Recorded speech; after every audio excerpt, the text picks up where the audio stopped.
Baruch atah Adonai Eloheinu melech olam.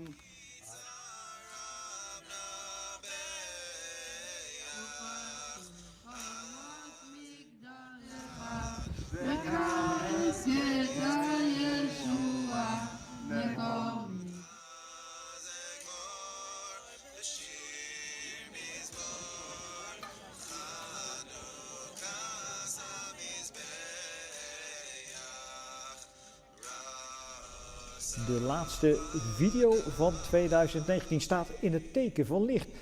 Chanukka-feest, Joodse gemeenschap. 8 kaarsen of 8 lichtjes die moeten gaan branden. Vanavond de tweede in Amersfoort. Mocht ik ontsteken. Het duurde eventjes voordat ik hem aankreeg. Maar het verhaal daarachter is wel heel mooi. Licht zijn, klein kruikje en uiteindelijk toch 8 kaarsen, 8 lampjes die gingen branden. En zo kunnen we allemaal licht voor elkaar zijn, hoe klein je ook bent. En eigenlijk is dat een mooie verbinding ook met het kerstfeest, want het is ook het feest van licht. En dan gaan we langzaam naar Oud en Nieuw en dan wordt het 6 januari en dan is de nieuwjaarsbijeenkomst van de gemeente Amersfoort op de berg om 7 uur 's avonds in de scholengemeenschap. U bent van harte uitgenodigd.